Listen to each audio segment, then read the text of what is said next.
Hello everyone, section 9.3, similar right triangles. Identify the similar triangles in this diagram. Because we have right angle here, right angle here, right angle here, all three triangles have right angles. So that's one angle that each triangle has. Angle M is in the big triangle MQP, and it's in the smaller triangle MNQ. So those two triangles are similar by angle. Angle P is in the big triangle MPQ and in the small triangle NPQ. Therefore, those two triangles are similar by angle. It's a little harder to get this triangle on the left similar to this triangle on the right. They are similar, but how do we get them? Well, we already have the right angles, so we knew that. We need to get this angle here to be congruent to this angle here, or this angle here congruent to this angle here. And how do we do that? Well, let's say that this angle is x and this angle is y. What do we know about x and y? X plus y has to equal 90 degrees. They're the acute angles of a right triangle. They have to add up to 90. Angle P and this angle PQN also have to be complementary. They also have to add up to 90. What about this angle here? Angle Y and this angle, so Y plus measure of angle NQP, have to add up to 90 degrees, don't they? Because that's a right angle. Therefore, these are equal to each other. X plus y equals y plus measure of angle NQP, x and y. Subtract y from both sides. X is equal to the measure of angle NQP. This angle is congruent to this angle. Both triangles have right angles. Therefore, they're similar by angle-angle similarity. Also, this angle is congruent to that angle as well. So, let's identify the triangles that are similar. So, triangle, I'm going to start with the big one. MPQ. And I'm going to be consistent with MP is the hypotenuse, Q is the right angle. Similar to triangle, let's take a look at the small triangle here. MQ is the hypotenuse, N is the right angle. So I could go QMN or I could go MQN. Which one is going to match up here? So angle M in the small triangle has to match up with angle M in the big triangle. Angle Q in the small triangle has to match up with angle P in the big triangle. So it's got to go MQN. Similar to triangle. Now let's go to the medium-sized triangle here. This time, QP is the hypotenuse, N is still the right angle, N is still going to come last. But we don't know, is it QP or PQ? So again, M or XY, XY, or MQ, MQ, M matches up with this Q, QP. That's a little tricky, and you want to be careful when you go and do that each and every single time. Now, because we have so many similar triangles here, we have so many possible ways of matching things up in our similarity ratios. And we want to avoid using our similarity ratios moving forward. I'm going to show you, we're going to do this one problem example too. And then after that, I'm going to show you a way where we're going to be able to simplify things and not have to worry about which side matches up with what. All right, example 2. A roof has a cross section that is a right triangle. So here's a right angle here.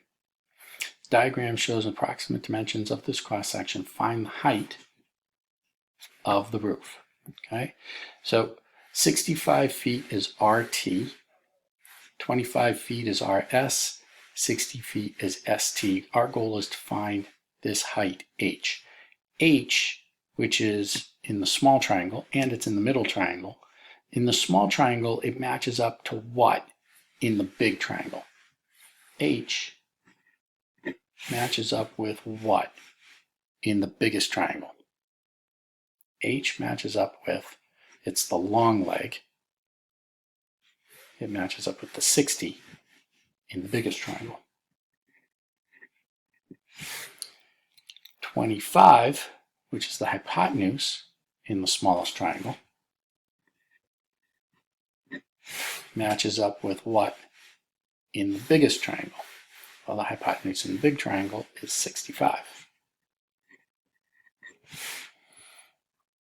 A little bit of algebra is going to be able to get us the value of H.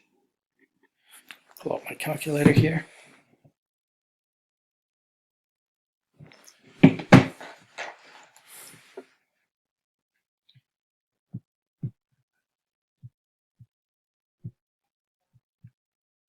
And we get H is approximately 23.1 feet. And that's our answer to example 2. Now, moving forward, we don't want to have to think, oh, what side's matching up with what? Does the H match up with the 60? Does it match up with the 25? Does it match up with the WT? Does it match up with the RW? It's too confusing. Okay? And sometimes it matches up with more than one thing. The 25 is the hypotenuse of the small triangle, but it's also the short leg of the biggest triangle. The 60 is the hypotenuse of the medium-sized triangle, but it's also the long leg of the biggest triangle.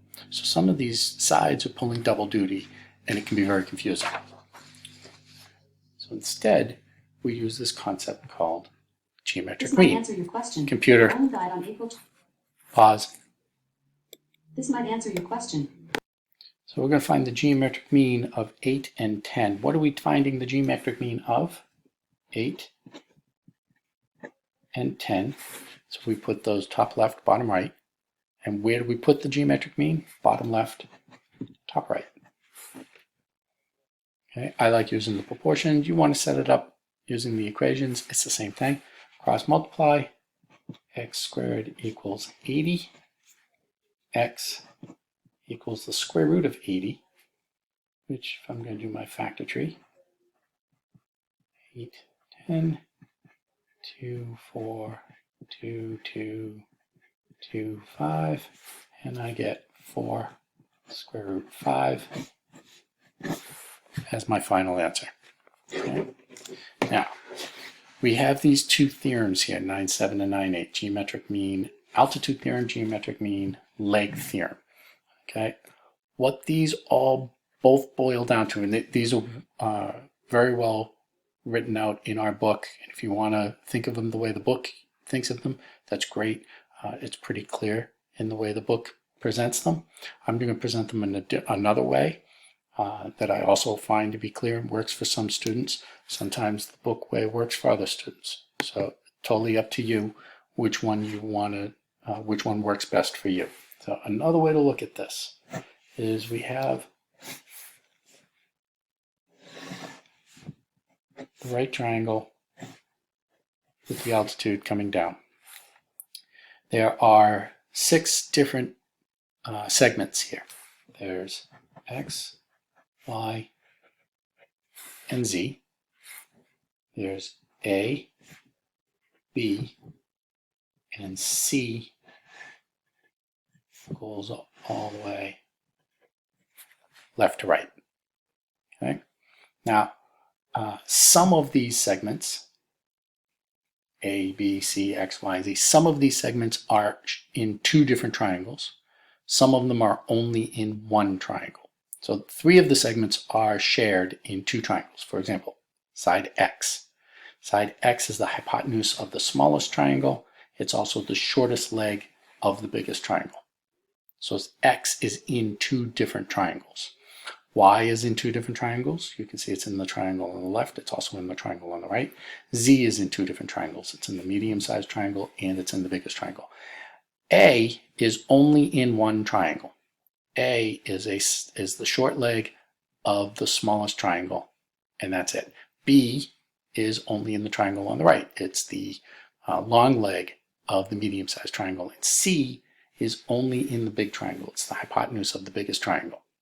Okay, so the sides that are in more than one triangle, they're geometric means. Where do we put geometric means in proportions? Okay, so up here, we put our geometric means bottom left, top right. And that's what we did in example 3, bottom left, Sorry, top right. I'm not sure about that. So we're going to take the sides that are in more than one triangle and we're going to put them in the positions of the geometric means. So X, bottom left, top right. Y, bottom left, top right. Z, bottom left, top right. What can be a little bit tricky, and this comes down to memorizing, is what is each of these a geometric mean of, right? For back in example 3, we found the geometric mean of 8 and 10. Well, what is X the geometric mean of? What is Y the geometric mean of? What is Z the geometric mean of? Well, I'm going to start with the easiest one, which is Y. What are A, B, and C, the sides that are only being used in one triangle? They're what we're taking the geometric means of. So Y is a geometric mean of 2 of these 3 letters. Okay, it's a geometric mean of the only 2 sides that it's touching. Typically, this is the easiest one to see. Y is the geometric mean of A and B. Okay, that's the geometric mean altitude theorem. If you're following along in the book, if you want to connect it to what the book is showing you. X is the geometric mean of what 2 sides? Well, what 2 sides is X touching? X is touching A, side X is touching C. Z is the geometric mean of the 2 sides it's touching, B and C. Z doesn't touch side A at all. With these 3 proportions, you can solve any of these right triangle similarity problems for the rest of the section. So if you can memorize these 3 proportions and the diagram that they came from, or the 2 theorems and the diagrams that they come from, then you're going to be all set. So example 4, part A, find the value of each variable. So let's find the value of X. X in this problem is the altitude. It's just like the Y in our example. Okay, don't match it up with the X from our example because it's in a different position. X is the altitude. Y is the geometric mean of A and B. Y is the geometric mean of A and B, the 2 parts of the big hypotenuse. Okay, so X is the geometric mean of 10 and 4. Let me write that out. 10x equals x over 4. Cross multiply. X squared equals 40. X equals 2 square root 10. Okay. Part B. This Y. Now, the diagram's been turned. So if I'm going to spin it for a second here, and I can do this. This Y is in the same position, top right, as our Z was. Our Z was the geometric mean of B and C. B being the part of the hypotenuse that touches the Z, and C being the entire hypotenuse. Let's come back over here. y is a geometric mean of 3, part of the hypotenuse, and then the whole hypotenuse.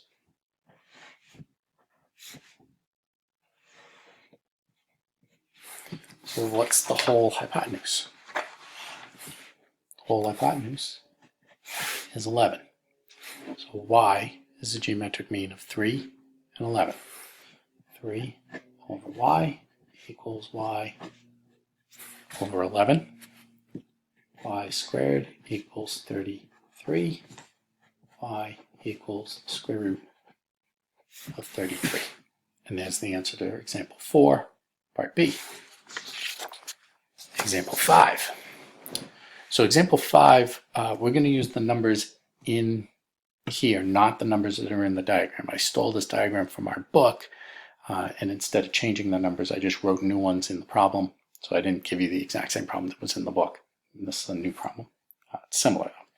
So I'm just going to rewrite the numbers as we get to them. To find the cost of installing rock wall in your school gymnasium, you need to find the height of the gym wall. Use cardboard square to line up the top and the bottom of the gym wall. Your friend measures the vertical distance from the ground to your eyes as 5.4 feet. So this says 5 feet. We're going to change that to 5.4 feet in the diagram. Different from what is in the diagram. The horizontal distance from you to the gym wall is 8.1 feet. So I'm going to change this to 8.1 feet. Approximate the height of the wall. So we want to find the height of the wall. So we're going to find W and then add 5.4 to it. Okay, so I'm going to turn the diagram so that it's in the direction that we're used to seeing it. We know the 8.1, we know the 5.4, we're looking for the W. Okay, the 8.1 is the altitude. It's the same as our Y. Y is the geometric mean of A and B. 8.1 is the geometric mean of 5.4 and W. Write that out. 8.1, whoops.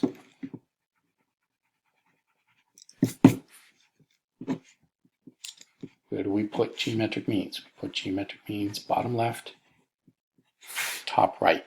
8.1 goes bottom left and top right. That's the geometric mean of 5.4 and W. Cross multiply. 5.4 W equals, my calculator, 8.1 squared, 65.61. Divide both sides by 5.4. Giving us 12.15.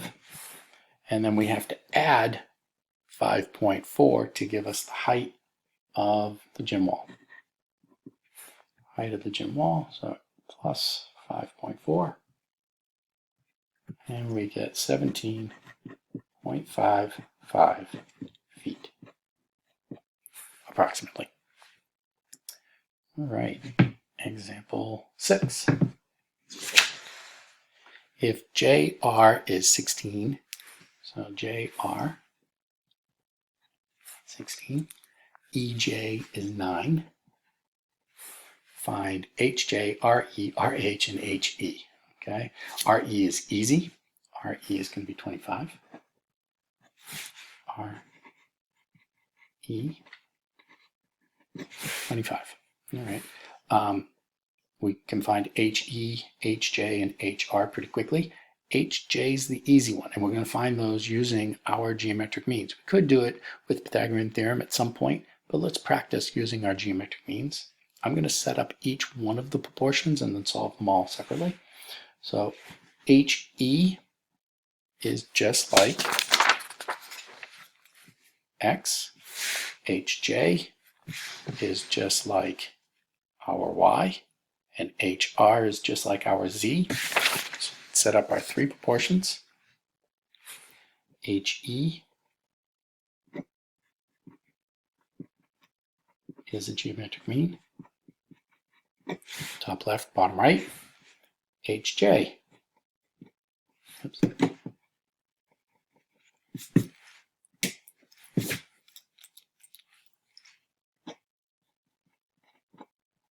Is a geometric mean, so it goes top left and bottom right. And then we're going to move over here, HR. It's also a geometric mean. It also goes top left and bottom right. Okay. HE, let's start with the easy one. HJ is the geometric mean of 9 and 16. HE is the geometric mean of 9 and 25. And HR is the geometric mean of 16 and 25. And the rest is calculator work. So HE squared is equal to 9 times 25, 225. Square root of that. HE is equal to 15. HJ squared is equal to 9 times 16, 144. HJ is equal to 12. Square root both sides, so there's 12 here. And HR squared is equal to 16 times 25, 400. HR is equal to 20. And again, some of these we could have found eventually by doing Pythagorean theorem. They are all Pythagorean triples. 9, 12, 15, 12, 16, 20, 15, 20, 25. They're all Pythagorean triples. Okay. Example 7. We're going to find x, y, and z in each of these diagrams using, and again, some of them we can do Pythagorean theorem, but we're going to try to avoid Pythagorean theorem if we can, just so that we get practice with geometric mean. Although in part A, I'm going to start off with the Pythagorean theorem to make things a little bit easier. I don't need to. I don't need to start with the Pythagorean theorem. I could find this value here first, and then subtract and get the value of y, and then find z using the y in this one, and then x using the y in the 25. But I'm going to find x first by the Pythagorean theorem. X squared plus 9 squared equals 15 squared. X squared plus 81 equals 225.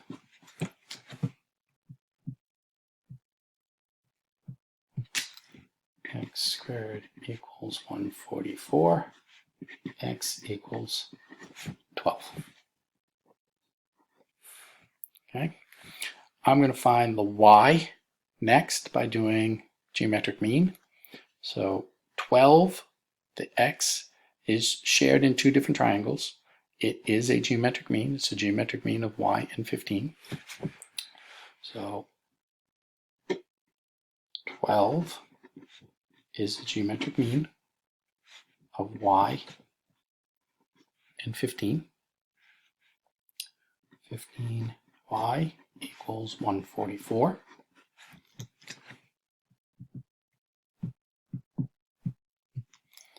Y is equal to 9.6.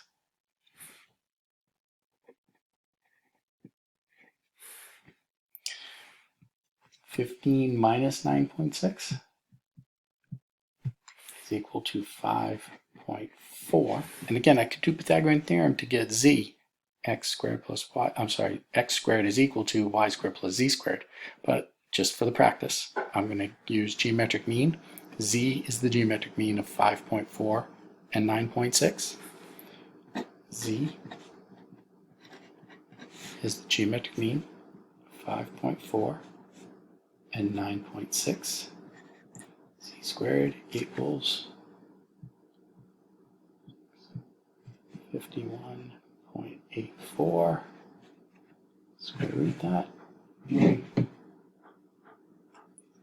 Z is equal to 7.2. All right, we're going to do something similar over here for part B. 2 square root 2 z y x. This time, let's find the x first. We can do Pythagorean theorem and get z. I want to find the x first, just to get that practice.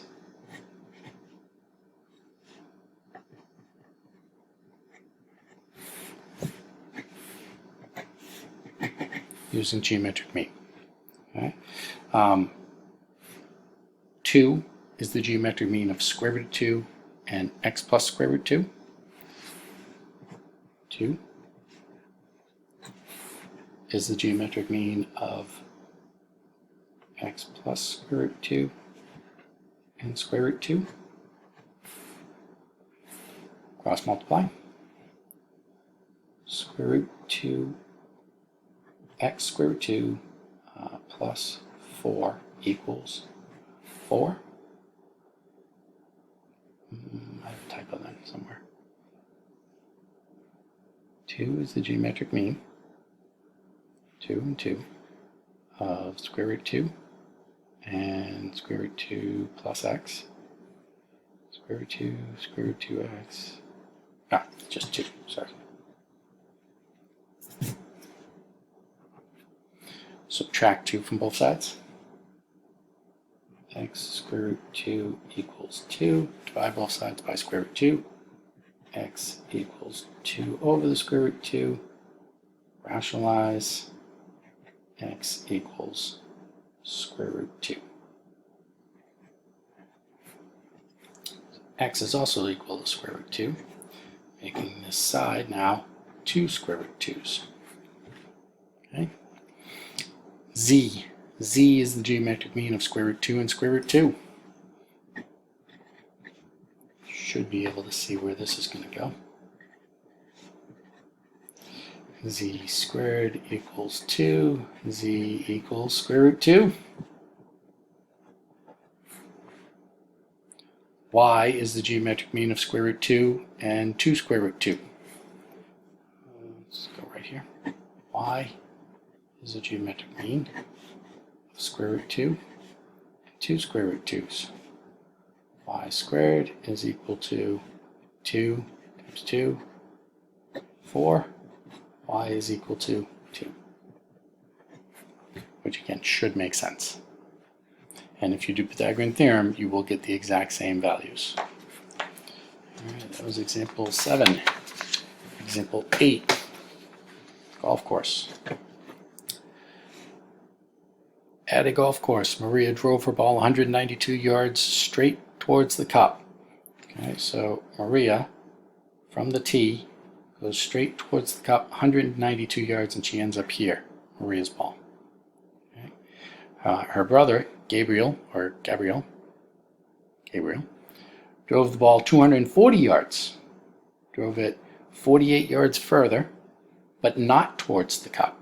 He didn't drive it straight. In the diagram shows the results, and we want to find the value of x and the value of y. X is how far away Maria is from the cup. Y is how far away Gabriel is from the cup. Okay, so let's do these. Let's find x first. Let's find x first. So turn our diagram so that we're used to seeing it. 240 is the geometric mean of 192 and x plus 192.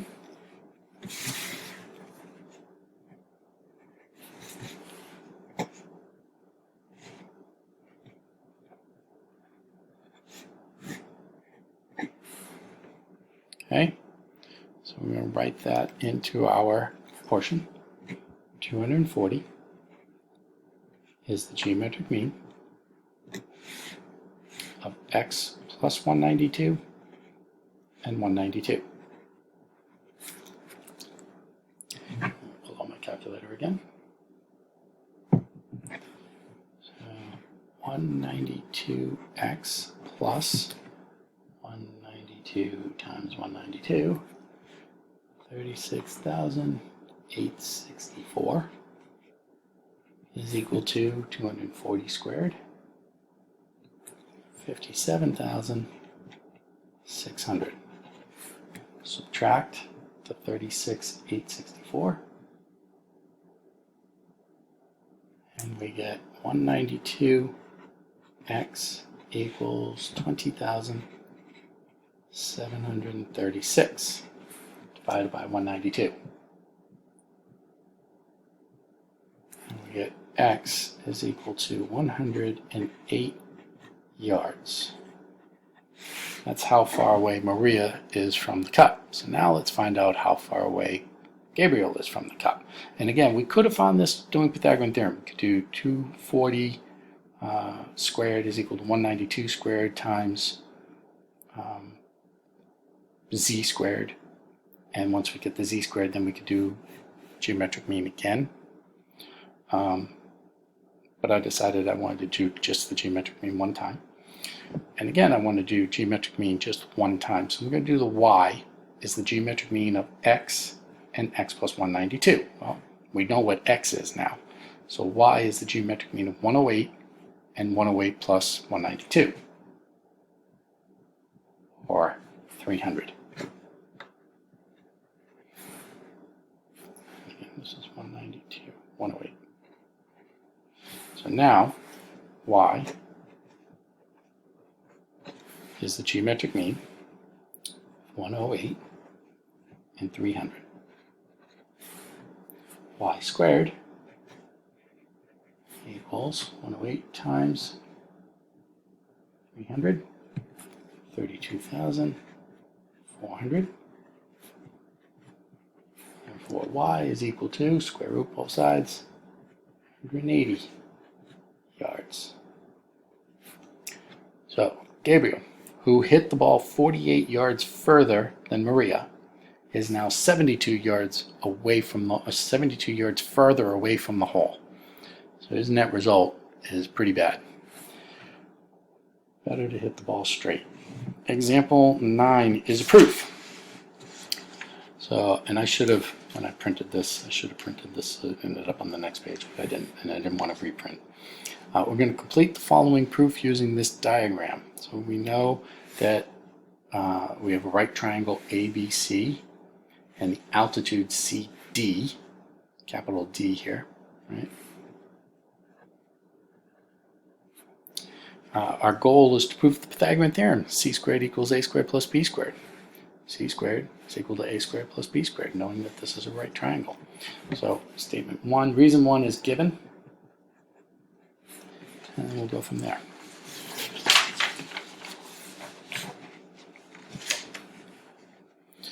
All right. How do I know that C over A, big C over little a, is equal to A over E? Little a over little e. And how do I know that C over B is equal to B over D? B over D. Well, this is the hypotenuse geometric mean leg theorem.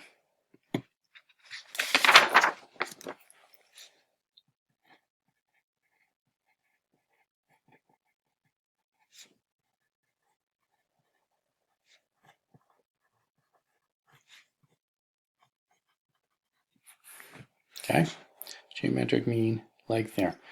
C times E is equal to A squared. C times D is equal to B squared. Cross product property. Or means and extremes property.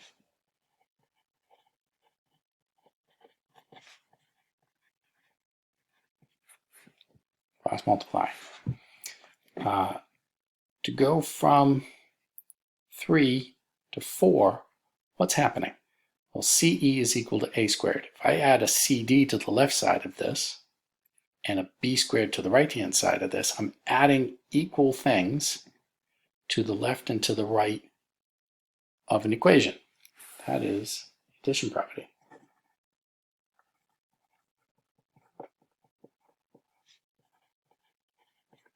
We're adding equal things to the left and right hand side of an equation.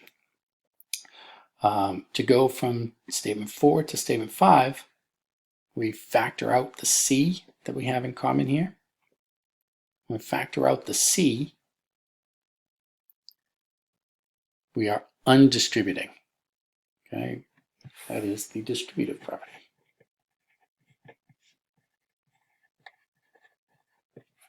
Or the undistributing property. E plus D. Look at the diagram. E plus D is equal to C. That is the segment addition postulate.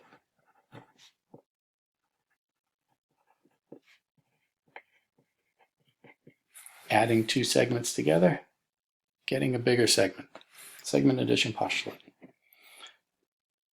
C squared. This is equal to C.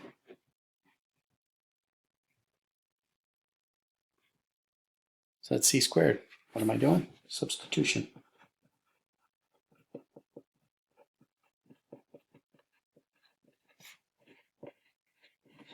Substitution property, which is our final statement. We've just proven the Pythagorean theorem again. That's all for section 9.3. Thank you very much. Bye.